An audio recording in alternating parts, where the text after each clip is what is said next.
سڵاتان لەبێت بینەرانی ئەزیز پرۆگرامی کینۆی تو ڕۆژتان پێشکەش دەکەم پرۆگرامی ئەم جارەمان جیاوازە لە پرۆگرامەکانی تر ئێستا ئێمە لە سنتەرێکی جوانکارین کاک فەرهاد خاوەنی سنتەرێکی جوانکاریە لە شاری سلێمانی بزانین جۆرەکانی جوانکاری چین و پێویستە خانمان لە چ کاتێکدا جوانکاری و مایکە بکەن بۆ ئەوەی کە تۆ خانم جوانتر دەربکەویت بینەری ئەم پرۆگرامەمان بە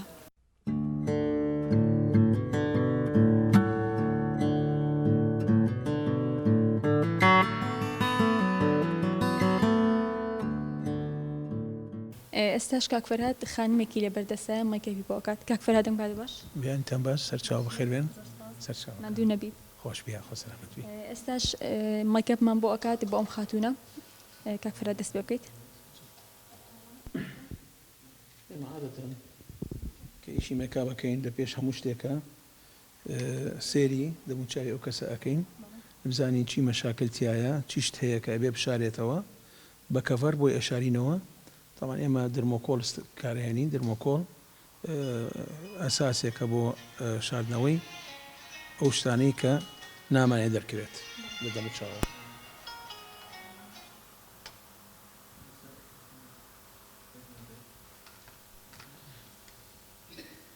ئێستا ئێمە چی شتێکە کێشەیە ئەویان هەیە کاتێک کە مایکەپەکان مایکەپەکان جوان ناوەستێت چی بکرێت بۆ ئەوەی کە پێش مایکەپ ئەنجامی بدەیت بۆ ئەوی مایکەپەکە جوان بوەستێت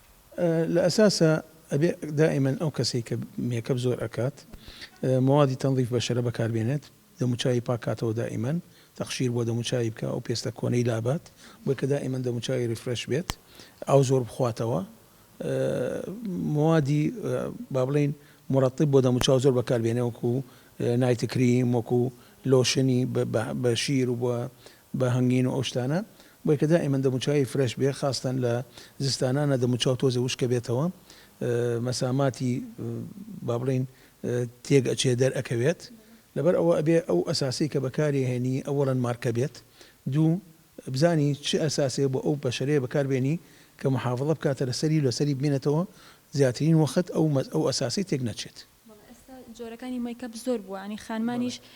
ئەگەر بیانوێت مایکەپێکی باش بکڕن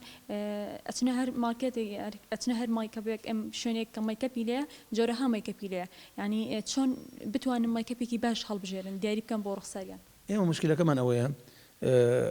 با بڵێن شتی باش زۆر نایەتە ئەم شارە لەسەر کوالیتی کۆنتترۆل ئیش ناکەین زۆر موادیەت هەمووی زیاترەکەی ئینە زیاترەکەی موادی با بڵێن سینی و ئەو مارکاتانەی کە بەعمل نایەت مارکەی کوالیتی دائما ئێمە کێشەیەکیشمان هەیە لەگەڵ تەندروستی کوردستانە مارکاتی عالەمی هەمووی بە کۆدیەت ئێمە مشکلەکەمان لێرە لەسەر ئەکسپایر ئیشەکەین ئەو مارکە عالەمیانە هەمووی کۆدی تایە ئێمە لێرە ئەتیرافی پێ ناکەین ئیشی پێ ناکەین چونکە سەحە نایەڵێت لەبەرەوە سێرەکەی مەجبورە بێ ئەو حلاقە بچێ کوالیتیەکی نزم بکڕێ ئەساسێکی کوالیتی نزم بۆی کە ئیشی پێ بکە چکە ئەکسپایری پێوەیە تاوا لەکوێ هەیە لە منشەکانی کە وەکو سین وەکو تورکیا وەکو ئێران فمەجبورە بێ ئەچێ ئەو شتانە ئەهێنێت چکە مێکەبی ئێستا ئەم مارکەی کە پێمە ئەمە بەخصوصی بۆم هاتووە ئەسئینی تایە ئەکسپایری تایە هەموو مارکەیەک ئەکسپایری تێ ناکەن فلەبەرەوە سێرەکەیت و گرانی شە یعنی ئێستا ئەمە ئەساسی لە شەریکەوە لێیە کە بۆم یەت بە 45 دلارە فەوە بەکاری ناهێن خەڵقی یعنی ناتوانێت ئەوە بکرێت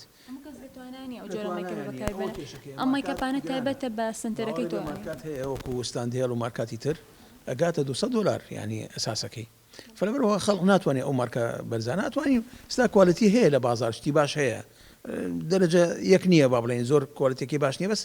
خراپ نییە ئەتوانێت ئیشی پێ بکە لێرە چی ئەمێنێتەوە سەر خبرێ ئەو کەسەی کە ئیشەکات بزانە چنەوە ئەم مایکەپێک اختیارکە بۆ ئەو بەشەرەیە بۆ ئەو پێستە بۆی کە تێکی نیا و تێک نەچێت دوای فترەیەک پێستەکەی عزیەت نەیات بزانێ سانسکرینی تایە زدی ئەشعەی شەمس و هەتا و ئەو ئەشعانەی کە پێست عزیەتەیە ئەمانە زۆر ئەساسە خانمان چی بکەن چی ماسکێک بەکاربهێنن ئێستا هەنێ خانممان هەیە نایە بچێتە ساڵۆنەکان بۆ ئەوەی کە دەموچاوی تەخشیر بکات بە ماسک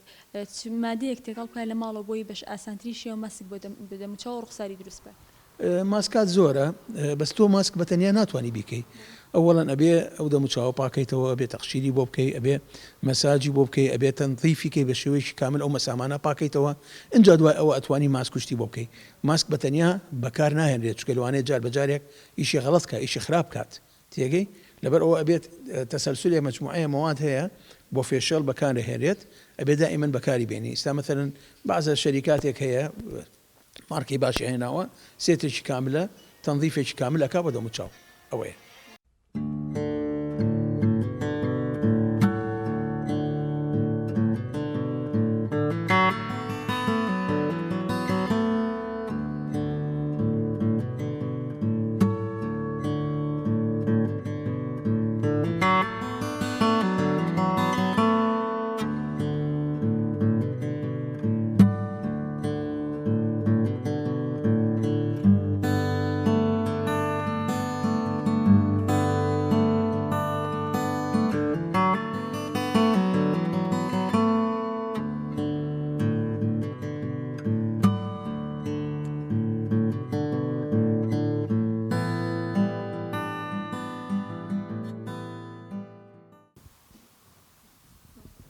ئێستا ئێمە بدایەتە وەکو وتمان ئەو شتانە ئەکەین بۆ دەموچاوی بۆی کە محافەزە بکەینە سەر جوانی ئەساسەکەمان لە دواییە. جیازی مایکەپەکان بۆ شەو بە ڕۆژ پێویستە مایکەپێک بەکاربێنێ هەنێک خانم هەنێکمان هەیە کە بۆ هەردوو کاتەکە یەک مایکەپ بەکارێنێت خانمان چی بکەن بۆ ئەوی جیاواز بێت مایکەپی شەو مایکەپە جیاوازەکە خۆی مارکەکەی یەک دوو هەمینی مێکەپی شەو و ڕۆژ فەرقیان لە ئەساسەکان نییە کە تۆ ئیشی پێەکەی فەرقیان لە قووەتی ئەساسەکەیە کە تۆ دائەنیت بە زۆری دائەنی بە قووەتەکەیت یان کەمێکیتەوە یعنی ڤۆلیۆمی ڕەنگەکانی کە دائەنیت ڕەنگەکە زۆر ئەەکەیت یان کەمەکەیت وەکو ڕۆژ احتیاج ناکە تۆ ئەساسێکی زۆر دابنیت و بە شێوازێکی زۆر ئەو دەموچاوە هەمووی بکەی بە ڕەنگا و ڕەنگ نە ئەتوانی شتێکی بەسیط و خەفیف بکەیت مجرد جوانی ئەو دەموچاوە دەرخەیت ئەو اختلافەکەیەتی بێنەما تۆ بە شەو لەوانەیە بچی بۆ مناسبەیەک بچی بۆ جگایەک مجبوریت ئەساسەکەت بە قەوەت بێت مێکابەکەت بە قەوەت بێ ئەو جگایە لەوانەیە ئینارەکەی بە قەوەت نەبێ وەکو ڕۆژ با بڵێن شەوقی زۆرە لەبەر ئەوە بە ڕۆژ تۆ احتیاج ناکە و ئەساسی کە بە شەو ئەیکەیت بە ڕۆژ بیکەیت لەوانەیە مێکەپ کەم کەیتەوە ئەساسەکە فاوندێشنەکە کەم کەیتەوە بەڵام تۆزێت ئیش بەڵیدار و ئیش بینکەیت مکیاجەکە بگۆڕیت فئێمە ئەوە فەرقی شەو و ڕۆژە کە بزانی شەو چی بەکاربێنیت و چی بکەیت و بە ڕۆژ چی بکەیت ئەگەنا ئەساسەکان اختلاف ناکە بەس تۆ یان کەم بەکارهێنی یان زۆر بەکەم کارێنەکەی بە ڕۆژە زۆریش کە یعنی با بڵێن تەرکیزەکەیتە سەر ئەساس بە شەو ئەوە چکە شەوە مەجبوری ئەساسەکە زۆر بێ کە دیار بێت. جیازی وەرزەکان ئێستا خۆتەزانانی سامە لە وەرزی زستانین بە شێوەیەکی ئەم پێویستە مایکەپی تۆخ بکەین لە بەهار و هاوینە بە پێچوانەوە ڕەنمایی چێ بۆ خانمان بۆی کە بەپی وەرزەکان مایکەپ بکەن و ڕوخساریان بە شێوەیەکی جوان دەرکەوێت ئەویش علاقەی بۆ کەسەوە بە پەرسۆناڵیتیەوە بە شخصیەتیەوەی بە کارکتەری و کەسەوە سێرەکەی دەموچاوێک و ڕەنگی قش تەسیری هەیە لەسەر مێکەپ بەعزە قژێک هەیە ئەلوانی زۆر کاڵە وا لێەکە مەجبوریت کە مێکەپێکی بە قەوەتکەی بۆی کە بتوانین لەگەڵ ئەو ڕەنگی قژە بگونجێت تێگەی یان کارکتەری و کەسە تۆ مثلا یتە سەر کەسێک مامۆستایە لە کولیە شخصیاتێکە معەن یعنی شخصیەتێکی خاصی هەیە ناچێ مێکابێ بکە زۆر بە قەوەت بێ کە ئەچێ بۆ دەوام و یان بۆ هین بۆ شێوازەی کە کەسێکی ئەتیادی کچێکی با بڵێن تەلبەی کولیە یان تەلبەی جامیعیان کولیە ئەتوانێت بە شێوەیەکی تر ئەو ئەساسە بکە ئەو مێکابە بکە بە حەسەبی ئەو کەسە ئەگۆڕێت و حەسەبی میهنەکەی و حەسەبی ئەو مناسبەی کە ئەو تایەتی ساتۆ مثلەن ئەچی بۆ مناسبەیەک بۆ عید میلادێکی ڕەفیقێکت لەوانەیە عید میلادەکە لە ماڵەوە کرابێ وەنیە احتیاج ناکە تۆ خەڵەکە لێتەوە نزیکە احتیاج ناکە تۆ ئەساسێکی زۆر بە قەوەت کەیت بۆی کە دەموچاوە دەرخەیت شتێکی بەسیتەکەی چکلاتەوەی نزیک ئەو بینێ بەڵام تۆ ئەچیت لە قاعەیەکی زلە حەفلەیەکی زۆر گەورەیە مطربێکە سەری ساڵە حەفلەی زەواجە تۆ دووری لە خەڵەکەوە فلەبەرەوە مەجبوریت ئەساسەکەت و مێکابەکەت بە قەوەتکەی بۆی کە لە دوورەوە تەفاسیلی دەموچاو دەرکەوێت تێگەی کاتەش زۆر ئەزیێت نێیت ینی بەپێی شوێنەکان و کاتەکە چۆن ئەبێت تۆ لەگەڵ هەموو مناسبەیەکە ئەو ئیشە بۆ مناسبە کە یعنی تۆ ناکرێ ئەچی بۆ بازار مێکابێکی زۆر بەقەوت کەیت و دەموچاو و ئەڵەی بازە کەسێکە بینەوە قەیناعی دەموچاو هەیە پێویست ناکە لەوانێت تۆ مەسکارایەکی بەسیط و تۆزە سوراوێکی بەسیط و بکەیت و ئایلاینەرێکی بەسیط دەموچاو جوان بێت و توانین پێی بچی بووی ئێمەتر ئەمە پێم وتی ئەکەوێتە سەر شخصیەتی ئەو کەسە.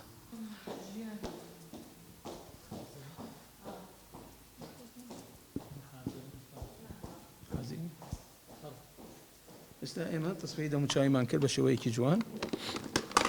ئەساسەکەمان تەواو کرد تەسیسی دەموچاوی ئێستا ئەمە برژانی بۆ دانین ئەنجا دەسەکەین بە مێکەبەکەی چاوکەرۆسی سەرەوەکە. زۆربەی خانمان بە خۆشمەوەیانی کێشەی برژەنگدانانیان هەیە زۆر بە ئیسعاجی دەئەندرێت ئەنی بە شێوەیەک ئاسانترین شێوە بۆ برژەنگدانان. ئێستا بە تەریقەیەدا ئەنێم سێریکە و بۆتان شەرحەکەین چۆن بە ئاسانی دابنرێت کە مەشاکلی تیانە بێ یەک ئەبێت مادەکەی کە بۆی بەکارهێنیت مادەیەکی ئەسڵی بێت برژانەکە بە قیاسی چاوی بیبڕیت ئێستا بە قیاس چاوی بڕیمە کە دای بنێم پڕ بە قەرچ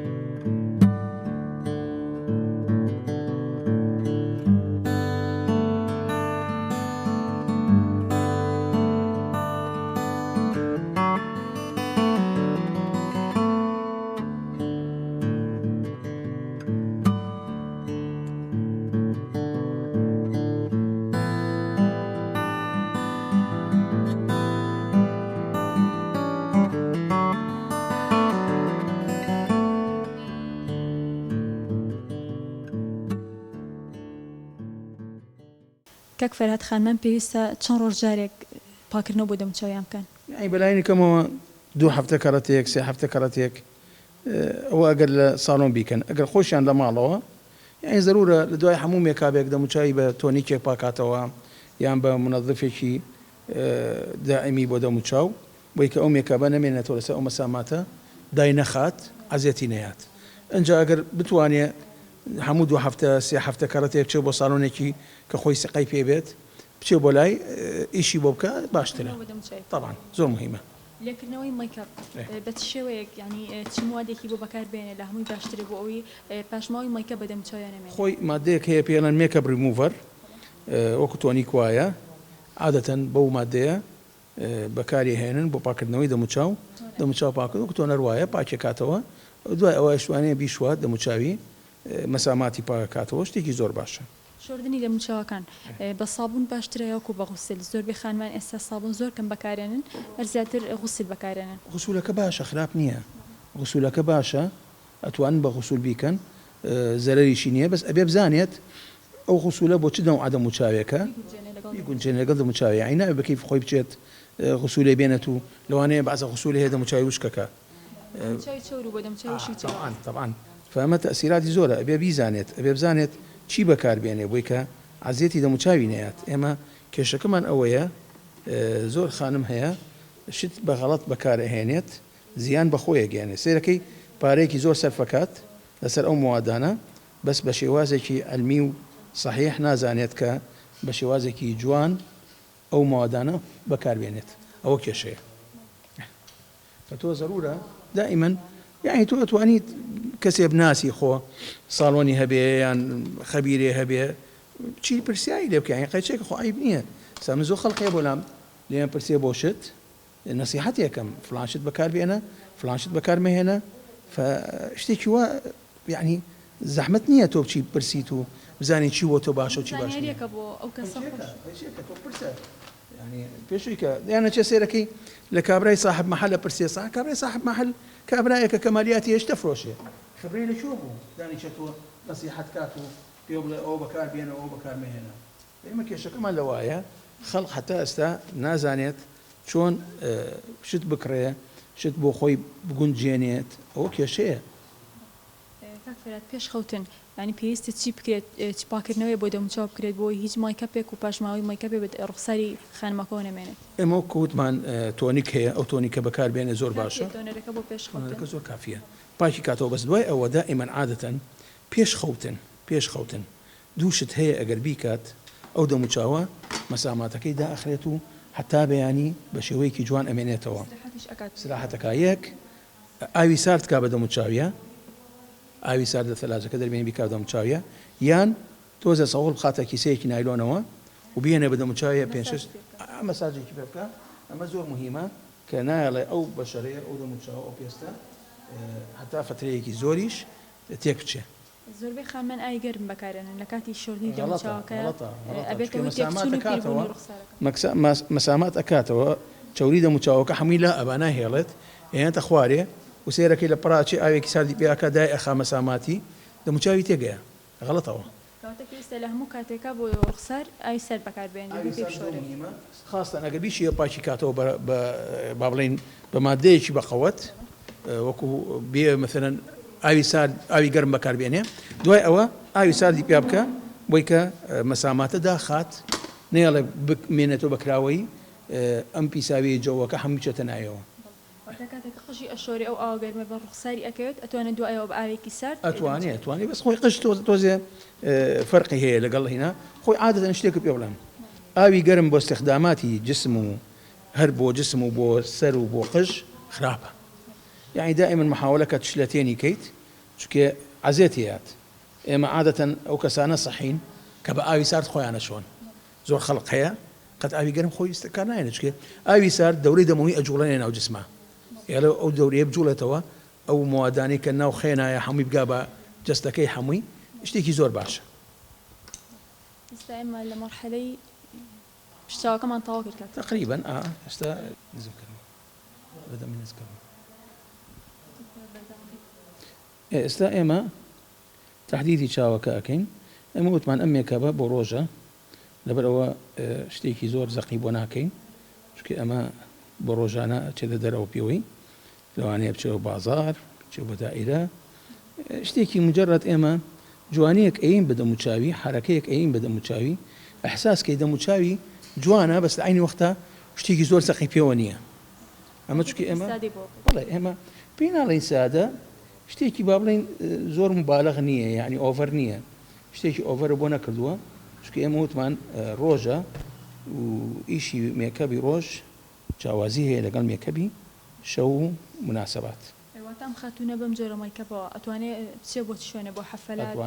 ئەتوانێت بچێت بۆ حەفلەوە ئەتوانێت بچێت دەرەوە لە عین وەختیشدا ئەتوانێت بچێتە جێگایەکی زۆر عام و اعتیادی ناو خەڵقا کە شتەکەی زۆر زەق نییە و بۆ شێوازە نییە کە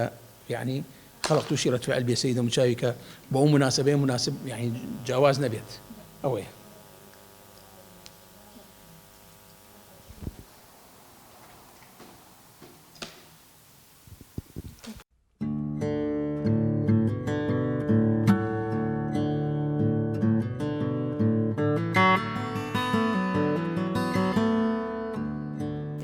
شوێنە جگە لەوەی کە وەکو سنتەرێکی جوانکاری ئیشی تیاکات خۆی خاوەنی سنتەرەکە هەم وەکو پەیمانگایەکیش بەکارێنێ کە گەنجان خاتونان هەن وەکو پیاوانیش لای کاک فەرهاد دەتوانن شەهادە وەرگرن و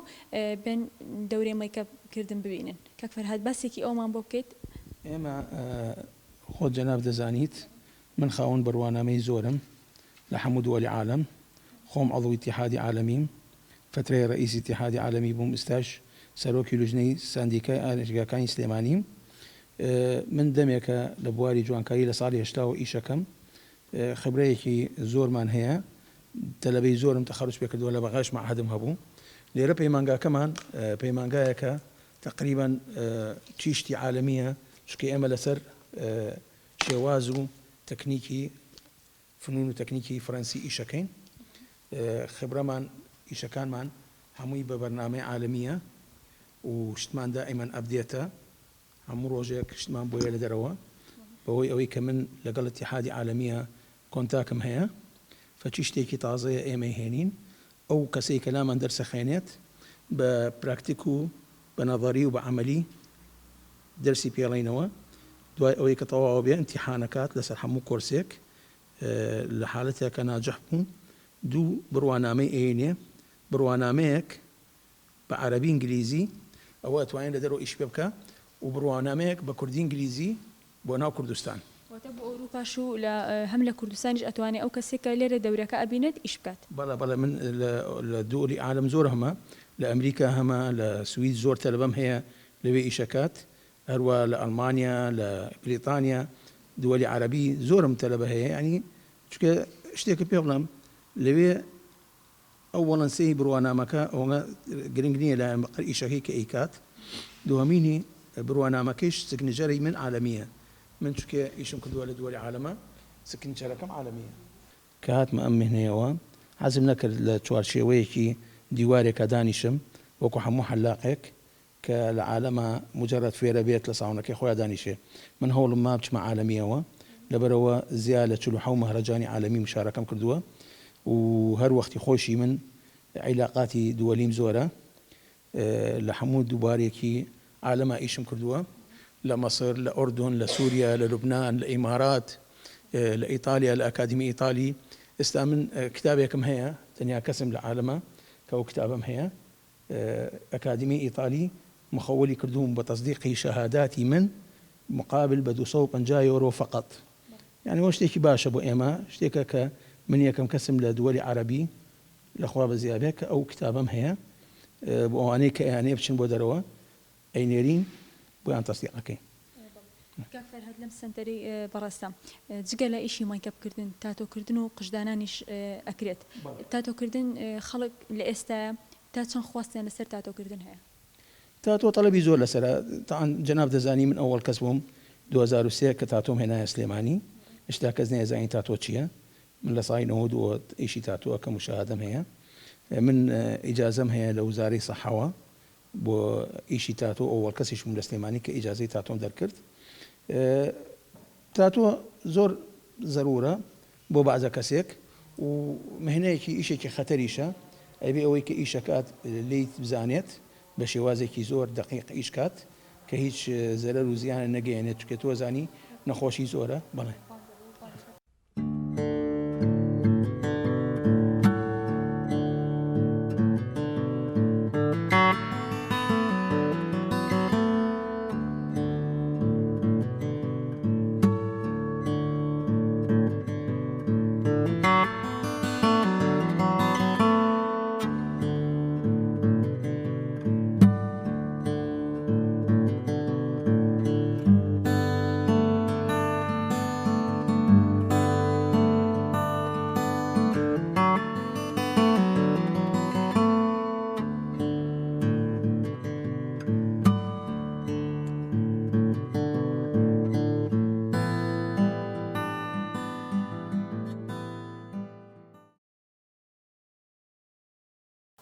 ئێستا خەڵق زۆر ئێتیمامیاوە بە مەسلەی کەنتور خۆی کۆنتور چییە؟ کۆنتور عملی نەحتە بۆ ئەو دەموچاوەی کە تەفاسیلی نییە ئێستا مەثەن ئەم ڕوومەتی خۆی بەرزە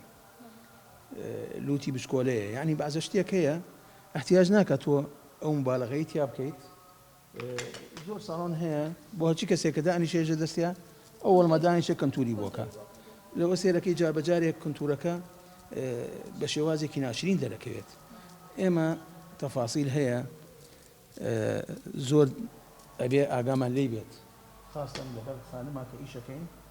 ئەبێ بزانیت ئەو خانمە دەموچاوی چی پێویستە چی پێویست نییە واتە ئەگەر کەسێک خۆی ڕوومەتی بەرز بێ پێویست ناکە کۆنتۆری بۆ بەکاربێنرێ بۆ لوت و بۆ چاوی ئێمە چییە ڕوومەتی کەنتور چییە کەنتور ئێمە تەلاعب بکەین بە دەموچاوە بەعزە جێگایەک بەرزەکەینەوە مەثەن ڕوومەتی بەرزەکەینەوە ئەگەر لێوی نەبێت لێوی چاکەکەین ئەگەر لوتی خەلەلی تیابێ ئەو خەلە لە ئەشارینەوە بەڵام کە هیچێک ئەو شتانی نەبوو احتیاج ناکە من دانیشم کەنتوری بۆ بکەم و عەزێتی بەم دەموچاوی عەزێتم زیاتر لە حەدی خۆی مبالغەی تیا بکەم یعنی ئەمە پێیان خۆی کەنتور لە ئەساسە ئێمە عملیەک هەبوو وەخت خۆی خێنومانە لە ئەکادمی عالەمی پێڵێن التەضلیل والتەبطین تەضلیل ئەوەیە ئەو سێبەرەی کە ئەیکەین و تەبطینیش شاردنەوەی ئەو شتانەیە کە نامانێ دەرکەوێت لە دەموچاوە فاستا خلق بيلا كنتور خوي كنتور دو طريقيتي طريقيك شت اشاريتو طريقيه دري اخي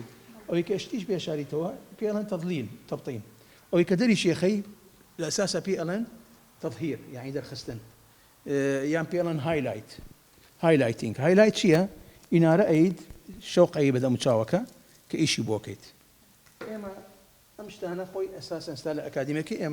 إما كم أكاديمية مع حدك أوشتانا بشويك تفصيلي يعني بتلبا كان كشون تضليل كان شون سيبر كان بدأ متشاو شون أو بدأ متشاوا دسكاري كان يواهي مثلا سيركي تشاوي نزيك ليك هو أتوين دوري خنو ليك بميك اب يعني سيركي تشاوي جورية زور لحد يخوي زياتر جورية لقد متشاي نقول جوا تواني بتشكولي كيتو تشاي بتشكولي تواني جوري كيت فأما حموي إشي كنتورو هايلايتا ئەگەر کەس خانمێ جوانکاریش نکات یعنی با میکەپەکە ئەتوانی هەموو شتێک بکات ئەتوانێت ڕوومەتی بەرز کاتەوە لوتی بچووکاتەوە ضروري نییە تۆ هەچیە بێت بچێت عملیات تەجمیل بکات ئەتوانێت لە ماڵەوە خۆی دەستکاری خۆی بکە بە شێوەیەکی جوان و بەسیط میکابێ بکات کە ئەو شتانەی کە بیە بیشارێتەوە ینی زۆر طبیعیە چاوکەنەسی سەرک زۆر طبیعیە و احتیاج بۆ مبالغەیە ناکات کە خەڵقی کات من لە طبیعەتما حەز بە مبالغە ناکەم لە هیچ ئیشێکا کە بیکەم خاستن میکەپ حتا مبالغەی تیا بکەی حتا ئەو کەسە دەموچاوی دیارە بێ کە شتێکی زۆر لە حەدی خۆی زیاترە ئۆڤەرە ناشرینە تۆ ئەتوانی جوانکاری معنای ئەوەیە خۆی جوانکاری یعنی چی ئێمە حتا ئێستا زۆر خەڵق هەیە نازانێت جوانکاری یعنی چی جوانکاری خۆی تغییری مەلامحی ئەو کەسە گۆڕانکاری تایە ئەو شتانەی کە ناشرینە بیشارێتەوە شتانەی کە جوان دەریخە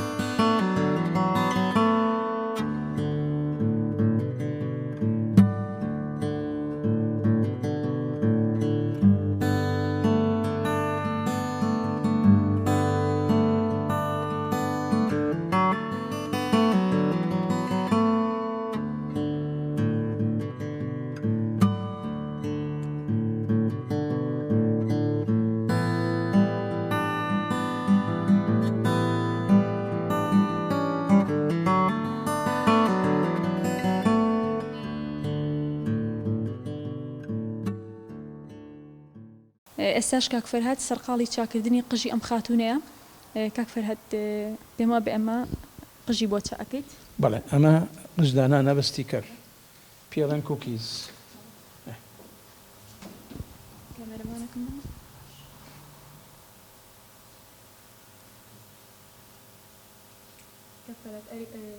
ئەرێک نەبێ ئاماژەمان بۆ جۆری قژدانانەکان بۆ بکەیت کە ئێستا جۆری زۆر بۆ خاتونان بە شێوەیەکی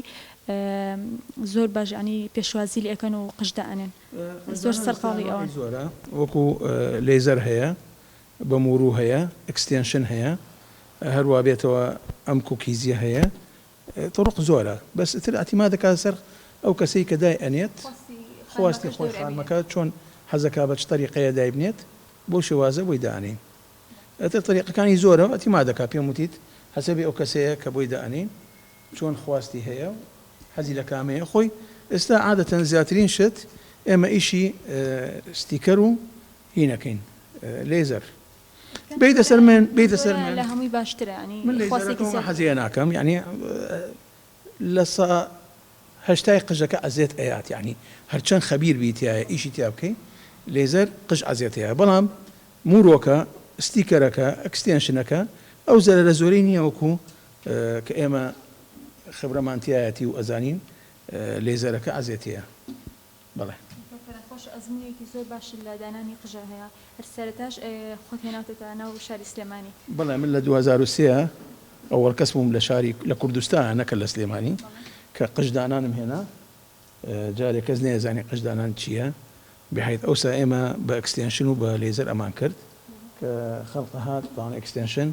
بە پەت ئەمان دووریەوە لەگەڵ سەرەکە هینێکمان پرچێکمانە کرد پرچەکە لە دوایە قژەکەمان لەگەڵا دووریەوە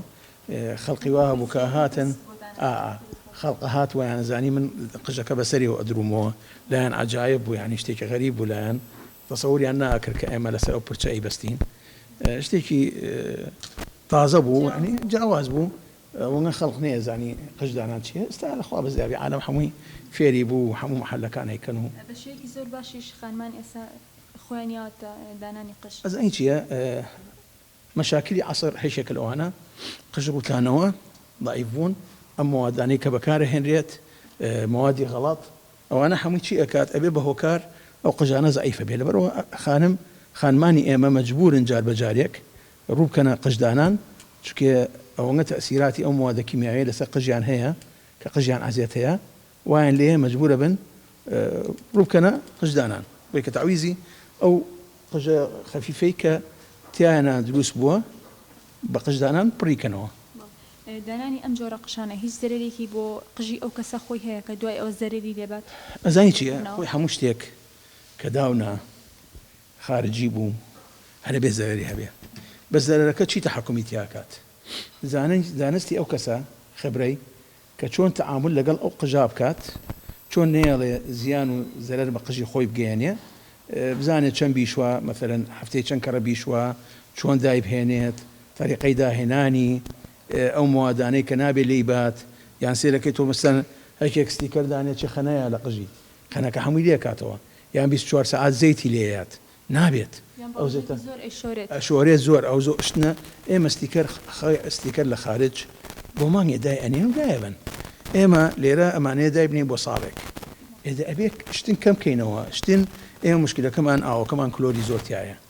خەڵقەوە نازانێت و ئێمەش کورد عادەتەن هەموو ئافرەت بە ئاوێکی زۆر گەرم نەبێ قژی ناشوە ئەوە خۆشی غەڵەتەوە کە ئاماژەمان پێەیە سێرەکەی ئاوە گەرمە ئەو ستیکەرە ئەزیەت ئەیە زعیفێکات هیلاکێکات ئەو لاستقی مادە لاستقی کە تایەتی زعیفێکە لەبەرەوە سێرەکەی زوو ئەوکەوێت یعنی ئێمە تەبعانێ چۆن تو ئاوی گەرم زۆر خراپە جایی وا هەیە خۆی عادەتەن لە زستانە ئێمە ئەڵێن ئافرەت ئەبێت دوو کەڕەت هەفتەی خۆی بشوات ئێمە لێرە لە یەک ڕۆژە سێ کەڕەت قژەشوە طبعا ئەو شتانە تەسیراتی بەقوەتی هەیە لەسەر ئەو ئیشانەی کە ئێمە یکەین زعیفێکات ئەیخات ئەی چۆن سەرچاو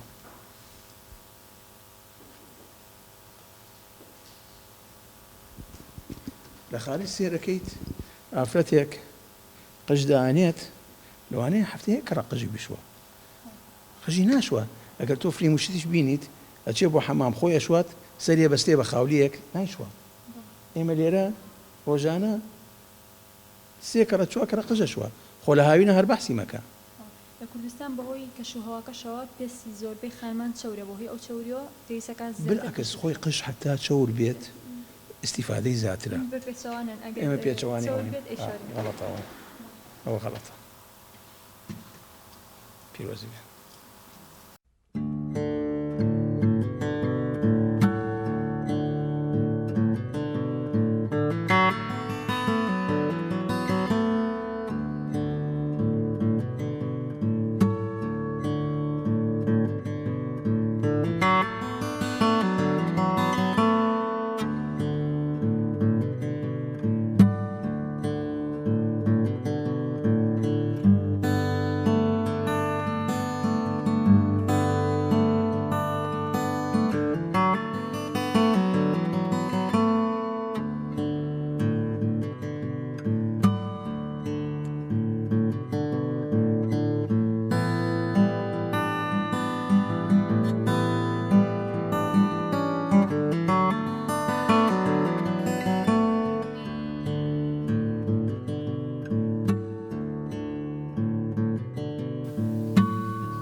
ئەزیزانم بەم شێوەیەش پرۆگرامی ئەم جارەیەتی ڕۆژم پێشکەشکردن هیوا ئەخوازم ئەم پرۆگرامم جێ سوود و ڕۆزامەندی ئێوەی ئەزیز بێت خواتان لەگەڵ